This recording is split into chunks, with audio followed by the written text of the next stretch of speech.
ዱርዬ ብለን የምንገልጸው ሰው ስናይ አይ አንተ የጀሃነም ሰው እያልን እንጠራዋለን። በምን አወክ? አንተን እዛ ቦታ አድርጎ አላህ እሱን ደግሞ አወል ሰልፍ ያመጣዋል፣ እዚህች ጋር ሁሉ ያመጣዋል። ባንተ እጅ እኮ አይደለም እሱ። ወንድሜ ጸጉርህ ልክ አይደለም፣ እስላማዊ አዳቡን የጠበቀ አይደለም ብለህ ሄደ ብትችል ስጦታ ሰጠ፣ ብትችል ሻይ ጋብዘ እንጂ አንተ የጀሃነም ሰው እያልከው እንዴት ነው መስጊድ የሚገባው?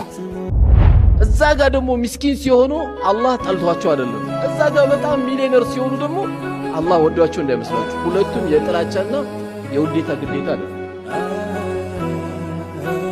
ያቱም አንዳንዶቻችን ምን እንሳሳታለን?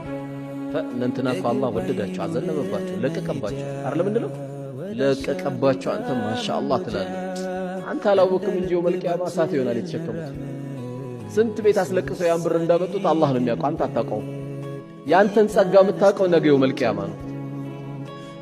አንተ አላህ የዋለልህን ጸጋ የምታውቀው ዛሬ አይደለም፣ ነገ የውመል ቂያማ ነው የምታውቀው።